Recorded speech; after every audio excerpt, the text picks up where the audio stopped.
I wrote Chasing My Cure because I learned so much about life and about living from nearly dying 5 times, lessons that I wanted to share with the world. And so tonight I'm going to share some of those lessons with you. And I'm also going to share about my transition from going from fighting to survive to fighting to identify a drug that could save my life, to now searching for other diseases and searching for solutions for other diseases so we can save many, many more lives.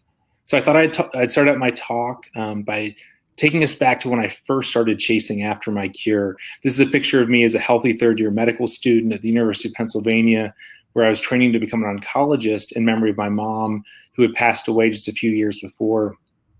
This is a picture of my mom and I just a few months after her brain surgery. She was diagnosed with brain cancer and battled the most incredibly brave battle against cancer for 15 months.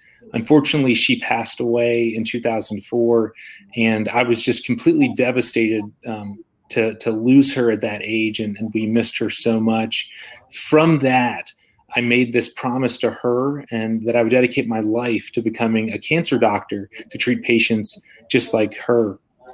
So a few years later, I was at Penn training to become an oncologist when out of nowhere, I began experiencing multi-organ system failure. My liver, my kidneys, my bone marrow, my heart, and my lungs all began to shut down for no known cause. You can see photographed here me where I'd gained 70 pounds of fluid.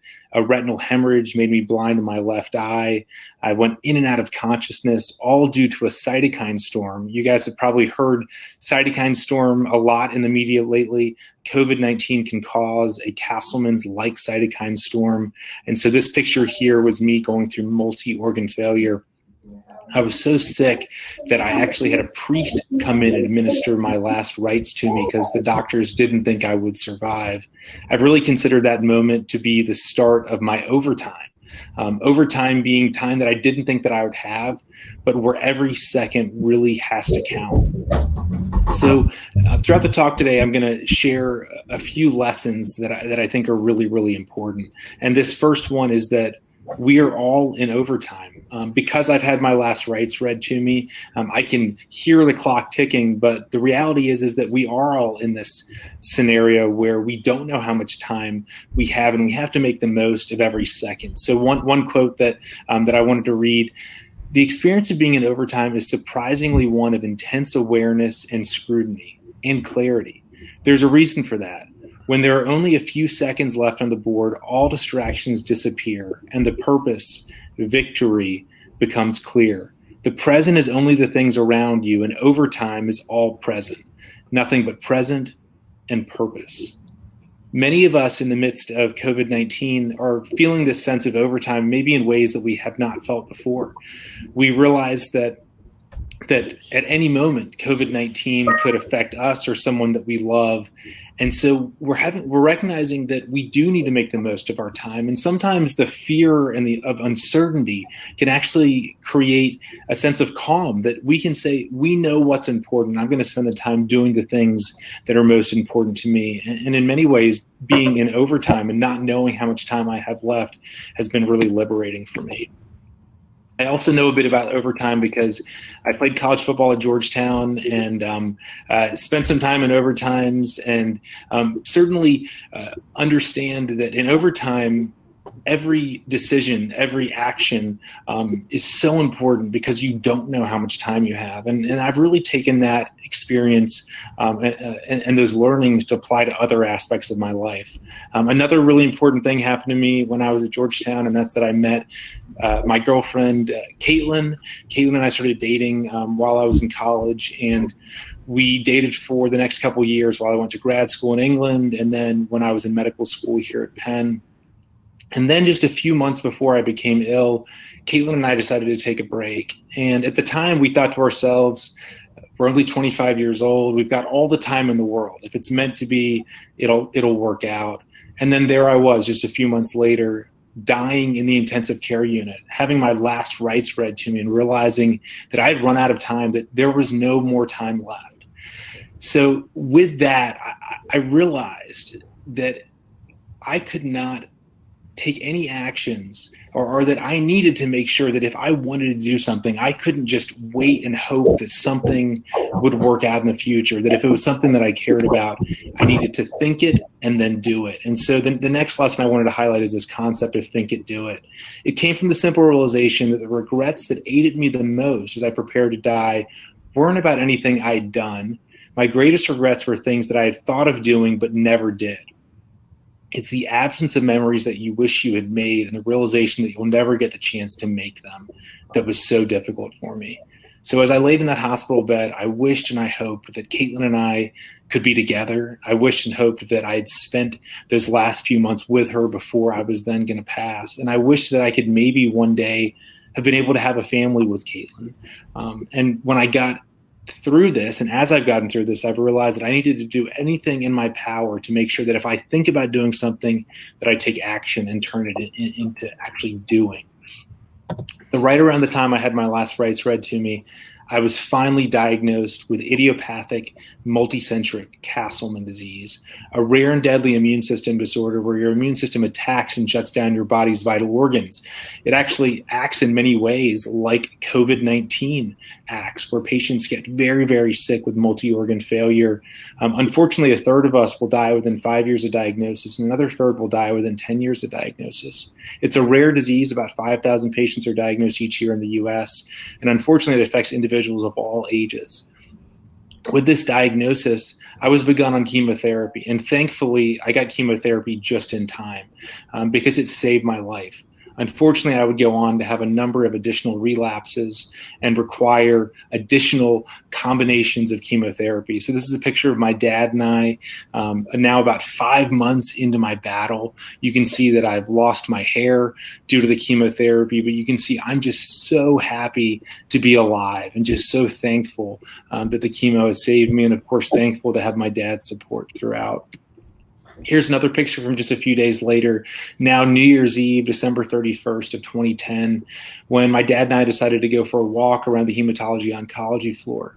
As you can see, I have a giant belly from all the fluid that I had gained because my liver and my kidneys weren't working, but I was just so glad to be alive. So my dad and I took a walk around the floor, and as we passed the family waiting area, we noticed that there was a gentleman who looked like he'd been drinking on New Year's Eve. And on our next lap around the floor, we saw that this gentleman had fallen onto the ground. So my dad ran over to him and helped him back into his chair.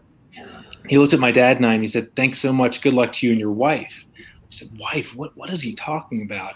And then I looked down at my belly and I realized he thought that I was my dad's pregnant wife, which was a low point emotionally for both of us. But we just burst into laughter. And I turned to my dad and I said, "Man, you've got an ugly wife." And we just continued to laugh. And as I think about that experience and think about so many challenges I faced, I think I've learned just how powerful humor can be. For those of us that are, really all of us that are struggling right now with COVID-19, I think we can appreciate how helpful humor and internet memes can be during these really, really scary times. An excerpt that I wanted to read here is, "Facing my horrible moments with laughter was just as fundamentally a rejection of Castleman's dominion over me as anything else I was doing. It cleared my mind, it stiffened my resolve. It was entirely up to me to determine what was and what wasn't funny. Perhaps most important, humor is social. For me and my family, there was never a better way to reset our collective resolve than laughing together." And I think that's exactly what we need right now. So many of us to laugh together in the midst of a really, really scary time. And here's a picture of me when I got out of the hospital, and you can really appreciate how someone may have confused me as a pregnant woman. I've got a really, really big belly from the liver and kidney failure. And then this is a picture from just a few years before when I played college football. And I always say this is the worst before and after picture of all time. But if we could flip the order and we could have it from right to left, I think it could be a great advertisement for Peloton or for Muscle Milk or for any one of those workout supplements. But actually, I did not use any of those supplements or use a Peloton. This was purely getting my disease into remission. I took a picture every week for the next 8 weeks. You can see the fluid going away. You can see my hair starting to grow back. And I look a little bit less like a pregnant woman by the end. One of the first things I did when I got out of the hospital was to reconnect with Caitlin, and to let her know that I didn't want to just wait and hope to see if our relationship could work out, but to try to make this relationship work and to put in the effort and energy that it needed. Around the same time, I also got started on an experimental drug called siltuximab that I hoped would keep my disease in remission, the only drug that had ever undergone a randomized controlled trial for my disease, and I was so hopeful that it would work for me. This is a picture of Caitlin and I. A few months later, you can see on one of my shoulders, I've got my treatment infusing into me, and the other shoulder, I've got Caitlin that I'm leaning on. I think this is a really fitting picture for the support that she provided me through some really, really tough times. So back at Penn, I got involved in Penn's Orphan Disease Center, which was working to advance research for rare diseases. And then about a year after I got out of the hospital, I had a full-blown relapse. You can see from this photo that I lost all of my hair and I needed multi-agent chemotherapy again to try to save my life. And as I was in the hospital, I turned to my dad, my sisters, and to Caitlin, and I promised them that I would dedicate the rest of my life to trying to identify a treatment and a cure for this disease. I had just learned that there were no more drugs in development, that there were no more promising leads, and I realized that if I didn't do it, that no one would. And so I started by conducting research at Penn in a lab here, and also starting a foundation called the Castleman Disease Collaborative Network to accelerate research and treatment for Castleman disease on an international scale. And this really leads to lesson number 4, and that's to turn hope into action. Hope cannot be a passive concept. It's a choice and a force. Hoping for something takes more than casting out a wish to the universe and waiting for it to occur. Hope should inspire action. And when it does inspire action in medicine and science, that hope can become a reality beyond your wildest dreams. So where were we back in 2012? The first step would be, let's get an understanding for where we were, and then we could figure out what to do moving forward. Well, about $10,000 were being invested each year into research into idiopathic multicentric Castleman disease. No NIH dollars were going towards IMCD research. No patients were in a contact registry because there wasn't a contact registry. There were 2 advocacy organizations around, but there was no research infrastructure, collaboration, or plan for how to push forward the science. There were no diagnostic criteria. There were drugs being used, like the chemotherapies I mentioned, but there were no predictive biomarkers of who was likely to respond versus not respond. There were no cell lines, animal models, registries, or biobanks. There were no treatment guidelines in place. The disease was very poorly understood. There were no FDA-approved drugs, and there was one drug in development, the drug that I mentioned, siltuximab, that unfortunately I relapsed while on that drug.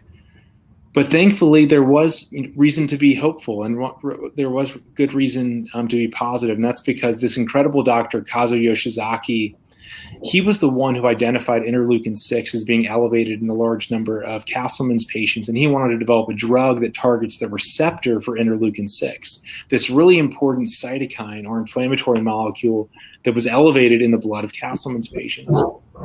And I'd been told by one of Kazu's colleagues that Kazu actually gave the drug to himself to be the first human to get it, to prove that it was safe. And when I went to Kazu, I said, Kazu, Makoto told me that you gave tocilizumab to yourself as the first human to prove that it was safe. And he said, no, I didn't give it to myself. The nurse, she gave it to me. I said, okay, Kazu, that's exactly what I meant.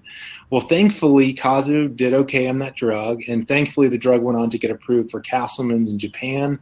It also went on to get approved for rheumatoid arthritis here in the US, and there was a really important story and event when the first patient to ever be treated with chimeric antigen receptor therapy, or CART therapy, the first pediatric patient here in Philadelphia, she was very sick with one of these Castleman-like cytokine storms. And the doctors here at Penn treated her with tocilizumab, and it actually saved her life. This is a picture of Emily. Her life was saved thanks to this drug, tocilizumab, that Kazu had initially developed and even gave to himself to prove that it was safe.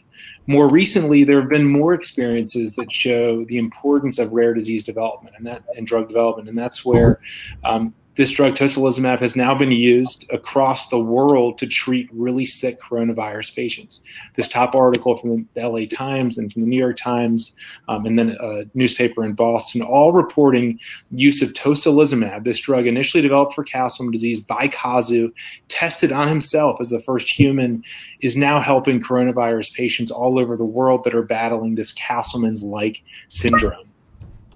So when I got out of the hospital and I realized where we were back in 2012, I decided that we would take a new approach to research, and I just knew that I couldn't do it on my own. I knew I would need to assemble an army. And so these are some photos of some of our team members, grad students, med students, colleagues of mine who decided to be a part of this Castleman's fight and to get involved in the Castleman's fight.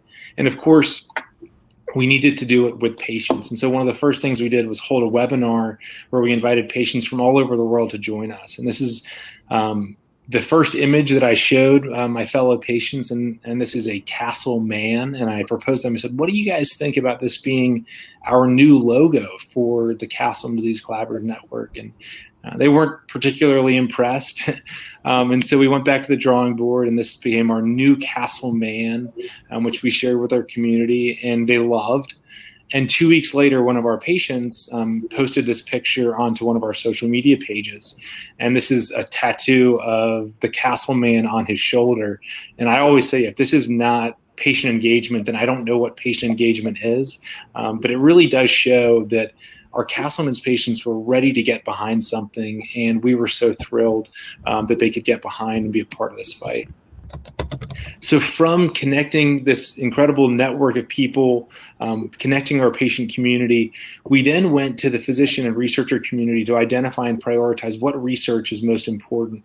So we crowdsourced the most important research ideas. We went out and we raised money for specific projects. And throughout this whole process, we always looked to see what drugs are already FDA approved that could potentially help Castleman disease patients right away.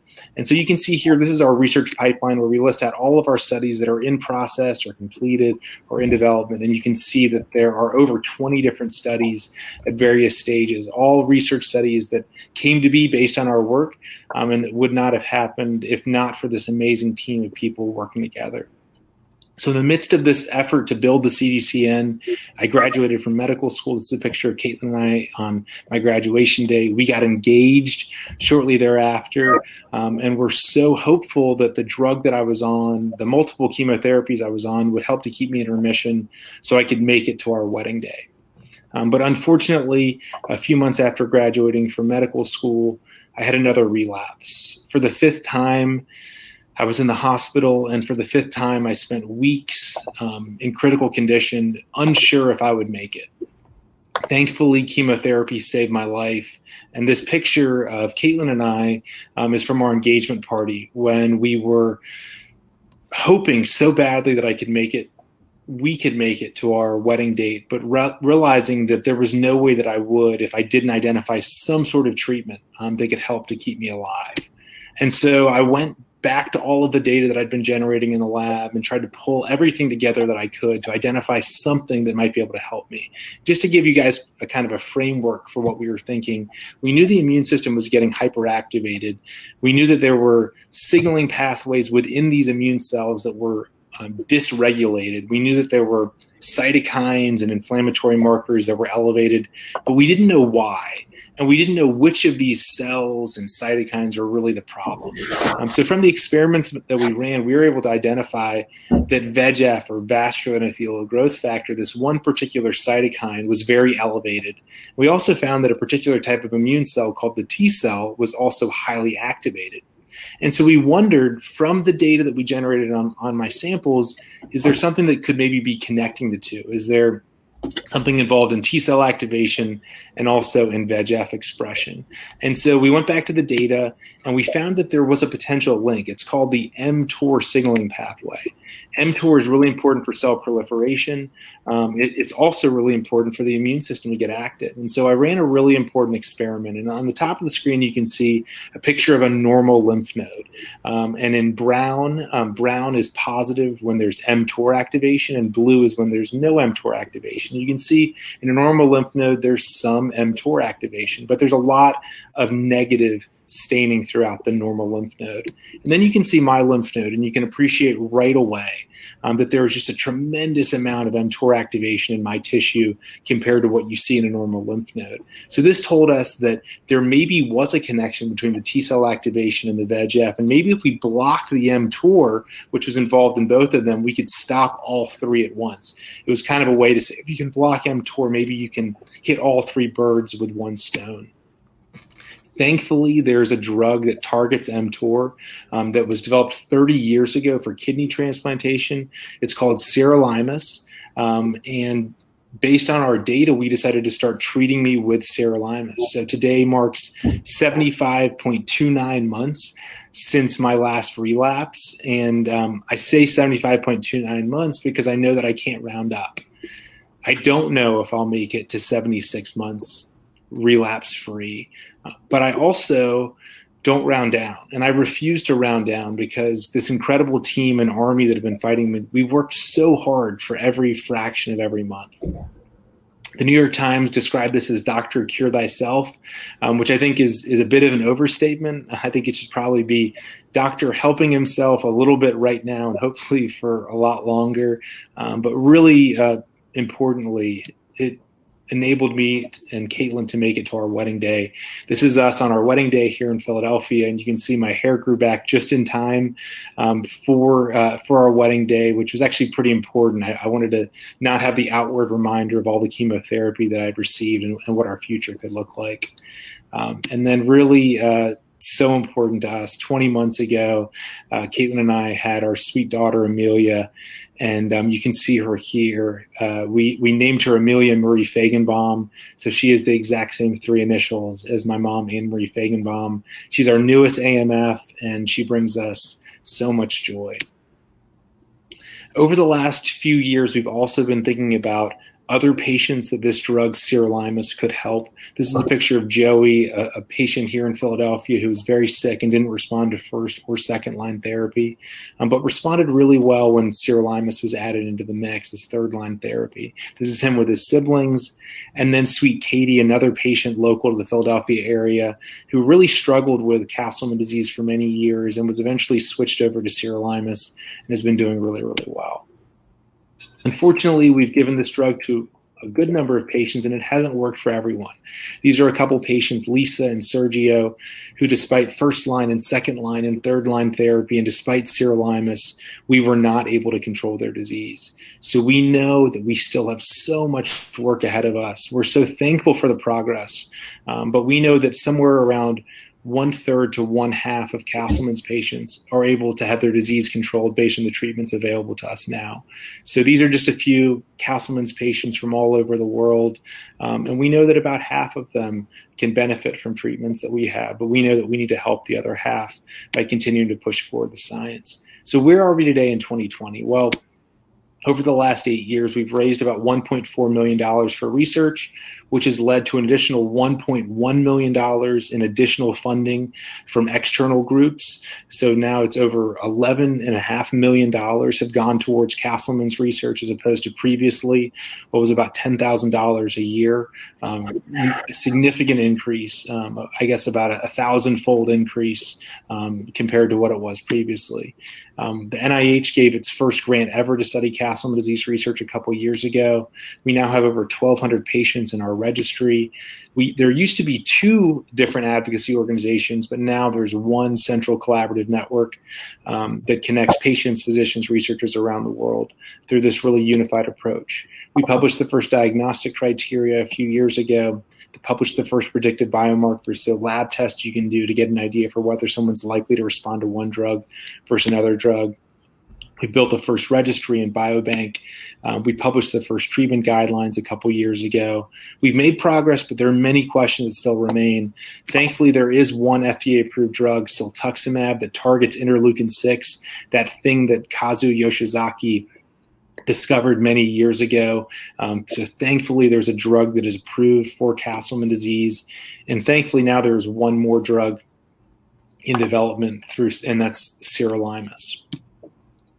So lesson 5 that I want to highlight is that it really takes an army. If this was me working on my own, we would have made about 1/1000th of a percentage of the progress. But thankfully, we've had an incredible team. And so an excerpt I wanted to highlight is if we really wanted to turn the tide against Castleman disease, we needed to expand our effort to include more than just those directly affected by it. More people needed to learn about it, so it wouldn't continue to be one of the most deadly, most common diseases that most people have never heard of. And I'm hoping that all of you that have called in this evening will be a part of this army and that will help us in the fight to raise awareness and to take on Castleman disease. And that's another reason why I wrote Chasing My Cures, to raise awareness for the fight against Castleman's. This slide has a number of images and also headlines from when Chasing My Cure came out in September that's helped to raise awareness about Castleman disease all over the world. The search term Castleman disease came up on Google, or it was searched more times in the months following the book coming out than ever before in the history of Google. So we're raising awareness, but we hope you'll be part of this fight to help us to continue to raise awareness all over the world for Castleman disease. As we turn our focus beyond Castleman disease to think about all the other diseases out there, we can't help but think about the fact that there are 10,000 human diseases, and that there are about 1,500 drugs that are approved for about 1/4 of all diseases. So we have FDA-approved drugs that treat about 1/4 of all human diseases. But for 3/4 of diseases, we don't have anything that's approved to treat them. And so something that we've been big proponents of is this concept of finding old drugs that could be used in new ways. And so the cartoon I'm showing here is of an old dog reading a book about new tricks. So what sort of old drugs could we take and reuse them in new ways? An old dog learning new tricks. But importantly, we also want to spread awareness about the fact that we shouldn't just be reinventing the wheel when we do research. We need to learn from one another. So it's not just within disease groups, but it's across disease groups. And that's why the Castleman Disease Collaborative Network has been partnering with the Chan Zuckerberg Initiative for the last year and a half to try to take steps that we've taken against Castleman disease, this collaborative network approach, and to try to scale it to other rare diseases so that we don't have to continue to reinvent the wheel. And more recently, our group has begun to repurpose our own effort in the fight against COVID-19. So we're repurposing our approach, which is to search for drugs already FDA approved that could help patients today. Repurposing our army, which is a number of volunteers who all came together to say that they wanted to help. And then also trying to repurpose existing drugs. As I mentioned, there are 1,500 drugs already FDA approved. How many of those already have activity against a disease that we just don't know about, like COVID-19? So our first goal was to extract data on all drugs given to all published cases of COVID-19. We enlisted a team of 31 volunteers that over the course of 12 days reviewed through 2,467 papers. It was an incredible amount of work that went into that. That group extracted data on 9,187 COVID-19 patients. So the first 9,000 published cases of COVID-19. And from that analysis, identified 124 different drugs that had already been given to COVID-19 patients. So as you can see, doctors all over the world are trying drugs on COVID-19 patients, but unfortunately those data are being lost because they're being published in papers and you have to find the drug one by one. So we tried to pull all this together into one place to say these are the 124 drugs that have been tried. We place all the data into a centralized open source database so anyone can access the data. And right now our analyses are underway to try to get an idea for which of these drugs have more activity than other drugs. Another goal and another project we're working on is mapping out the immune response to COVID-19 to identify new candidate drugs that we could go after beyond what's currently being done. So on this last slide, I just wanted to recap with a few of the lessons that I highlighted tonight. The first of which is that we are all in overtime. I can hear the clock ticking because I've had my last rites read to me and I've relapsed multiple times. But I think COVID-19 has reminded us just how precious life is and how we really are all in overtime and really do need to make the most of every moment, and to not feel overwhelmed by that, but to really feel liberated to spend our time with the people that we love, doing the things that we want to do. The next is this concept of think it, do it. So as I said earlier, on my deathbed, I didn't regret anything that I had done. I regretted the things that I had not done. And I hope that you all will, if you think of something, that you'll do it, turn it into action. The third is for the gentlemen listening into this call. I hope that you're never confused as a pregnant woman. But if you are, I hope you can find some humor in that and in life's challenges. For the women on the call, I hope that you're never confused as your father's pregnant wife. But again, I hope you can find some humor in that if that ever does happen. I think in the midst of these really tough times, we have to find things to laugh about. I'm going to force myself to laugh about all of the technical difficulties that we had tonight with this webinar to make it work, because I think that if you don't laugh, then you cry sometimes. The fourth is that we need to turn our hope into action. That if we're hoping for something, if we're praying for something, if we're wishing for something, those are the things that need to guide our action. For COVID-19, that might be practicing social distancing, or it might be helping to review through articles, or it might be donating towards research. But really, it's about saying, if I'm hoping for something, I should take action to try to get that which I'm hoping for to become a reality. And the fifth is that it really does take an army, and that we really do all need to work together, because for these really big challenges, none of us can do it alone. I've included some links on the screen. The first to Chasing My Cure, so you can learn about the journey, about my book, Chasing My Cure.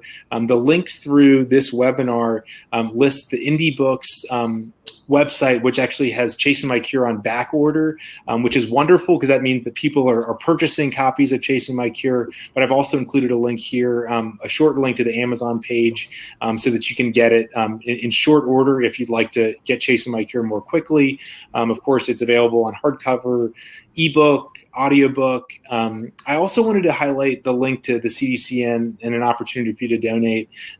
You can support the work we're doing for Castleman disease, the work we're doing to better understand cytokine storms more generally, and also the work we're doing to try to spread our approach of repurposing to many, many more diseases. And I've included a few handles and hashtags below that I hope you'll help to share. So it is exactly 30 minutes in, and I think we have a little bit of time for some questions and answers. So I'm going to stop sharing the screen, and thank you guys all so much for your patience tonight, and also for joining in. Great. So now I'm going to take a look at the questions. So if you have a question, feel free to go ahead and post it or put it into the chat below. Let's start with question number 1. Do you think that there's any significance to children being largely unaffected by COVID-19 in terms of potential cure or prevention? This is a really, really good question, and something that my colleagues and I and many others have been thinking about quite a bit. I think that my belief as to why children are not getting sick the way that adults are is that COVID-19 seems to have an almost individualized effect on individual patients' immune system. And what I mean by that is that it's unlikely that there's going to be one drug that's going to treat everyone with COVID-19, because in some patients, they get sick with COVID-19 and they actually never even get sick. They get infected but never sick, whereas other patients will have this hyperimmune response where they end up in the ICU looking like a Castleman disease patient. And what it seems to be is that it's not dependent on the virus. It's really dependent on the host, so our response to the virus. And so what I believe this is signaling is that children have a maybe more calibrated immune response, where it's an appropriate immune response. It's not too hot, it's not too cold. I was chatting with my wife, and my daughter Amelia reminded me this weekend of this, the kind of the Goldilocks phenomenon, where the immune response to COVID-19, it can't be too weak, it can't be too cold, and it also can't be too hot. And so what you need is this really well-calibrated response to COVID-19. It seems that kids maybe are able to have that sort of a calibrated response, but it seems that adults with our immune systems are potentially having either too aggressive or too weak of a response against COVID-19, both of which are deadly.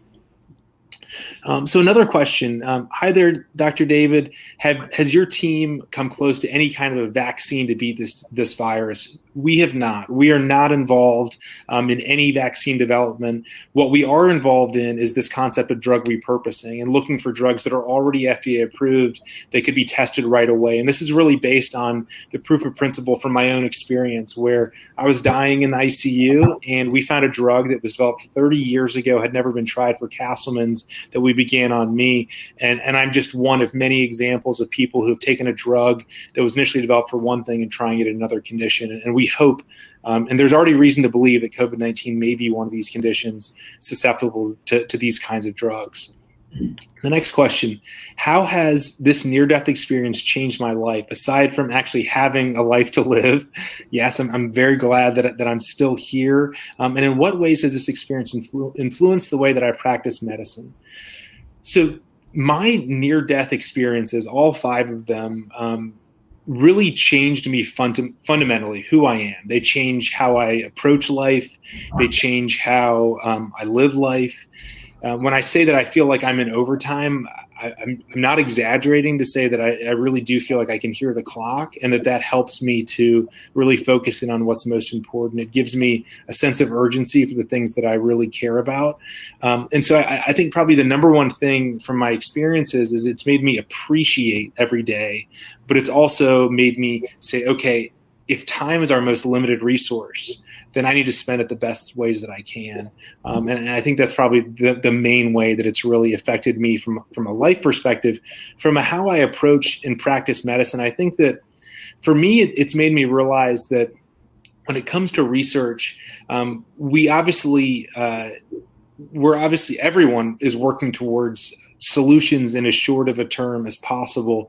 But I think that it's given me an extra urgency that I don't think I necessarily would have had otherwise, to realize that it's not just about finding the solution, it's about finding the solution as fast as possible in an appropriate way. You don't want to move too quickly where you make missteps, but you also don't want to wait 100 years for these solutions. So I think that it's given me a sense of urgency that I don't think that I would have had otherwise. What do you think of the comment in today's Times by the doctor running the remdesivir trial? There's nothing compassionate about compassionate use. You're treating emotion.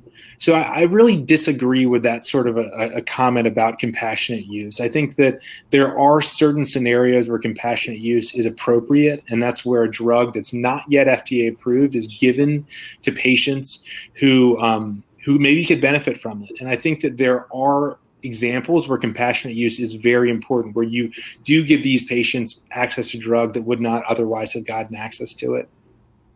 I think that what this doctor is getting to about you are treating emotion is getting to the fact that for most drugs that are not yet FDA approved, they will not be FDA approved. If they're not yet approved, there's actually a higher likelihood that they will not get approved because they're not safe enough, they're not effective enough. And so as a result, that means that in many of these cases, these drugs are actually not going to be the solution that we all hope for. That's why I'm such a big proponent of already FDA approved drugs that you can use and repurpose, because you know that they already were effective enough to be able to get approval. You know that they were safe enough to get approval. And so that's why I think that off-label use, repurposing is so important. The next question, is there any role for AI in the search for old drugs that might be effective in orphan diseases or in other aspects of your team's research? Yes, absolutely. Artificial intelligence is so critical for understanding drugs that are likely to be effective. But what's really important is that once you use an algorithm to figure out what's likely to be effective, in my opinion and in my experience, you need to follow up that algorithm by actually doing an experiment in human samples to actually say, I'm going to work with the human tissue to confirm what this algorithm has told me. So you get the algorithmic result, you confirm it in human samples, and then when you go on to try the drug in patients, it's really critical to track how the drug does. Because just because it was predicted to work well by an algorithm does not mean that it's going to work well in humans, and it doesn't mean that it's actually going to help the patient. And so I think you have to use AI to predict what you're going to start with, but you need to make sure that you're very systematic along the way in moving towards humans. The next question is, how do you sift through and synthesize the wisdom of the crowd you source insights from? Not all ideas are worth pursuing. Daria, you are absolutely right. So the way our approach when we do crowdsourcing is to say, we want every idea that anyone could ever share. We don't want to censor or tell anyone to not give their idea, because just because we haven't thought about it doesn't mean that it's wrong. But we get every single idea under the sun. And then once we have that long list of ideas, we put together a small group of people who can help to prioritize that list. And so, Daria, that's where you get some ideas that maybe aren't worth pursuing, that you can kind of put to the side and help to focus on the most important ideas. And it's really important when you do the prioritization exercise that you include people from all aspects of whatever you're trying to solve, so that you're not just a bunch of scientists or a bunch of doctors or a bunch of patients, but you really benefit from having different types of people in the community. Next question, do you find any repurposed drugs to validate? Do you find the resources to do in vitro testing? So there are a number of repurposed drugs that, that we found from this, this study. 124 drugs were given. Of those 124 drugs, a handful of them were experimental, so almost 120 are drugs that are already FDA approved that have been given to patients with COVID-19. I think that the good news is that there wasn't a very clear safety issue or signal to suggest that those drugs were not safe. There certainly is some suggestion that some of those drugs might be effective. And so I do agree it's important to keep doing in vitro testing, which means testing in test tubes. But I think it's also important to follow these patients and to see how these drugs do in patients with COVID-19. And hopefully they can have an impact. You know, we're in the middle of a really scary time and need to take advantage of these drugs and see how they can help patients. The next question, as a child to a parent with an ultra rare disease, how best can we help increase prominence of the condition while we continue to be in crisis mode? So this is really tough. Right now, all of us are rightfully focused on COVID-19. This is the probably the greatest threat to human health, the greatest pandemic that many of us have faced in a really, really long time. As a result, it does require our attention. But you make the great point that there are actually 10,000 other diseases that are currently affecting people. And just because COVID-19 is such a problem doesn't mean that your disease or my disease or your child's disease has just gone away. They've maintained their importance. I think that during this short period of time, I think that COVID-19 is likely going to continue to have and receive the attention that it's been receiving. But I do think that things will quiet down. I think we will get back to a new normal.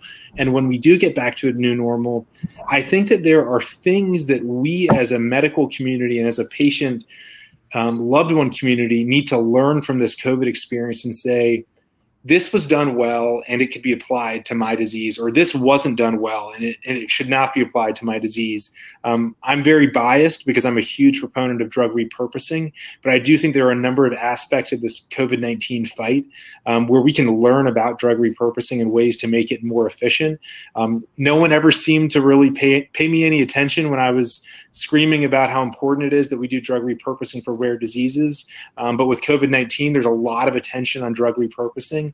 And I think that it's rightfully so. So I think that we as a rare disease community need to learn what's worked, what hasn't worked, what's gotten people's attention, what hasn't gotten people's attention, so that when things quiet down, we can really take advantage of that new information.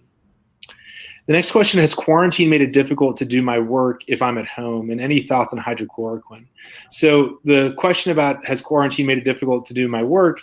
Well, you guys all saw that we had a false start tonight with Crowdcast. And for whatever reason, audio, video was not functioning on the previous platform. So yes, we're having difficulty with quarantine.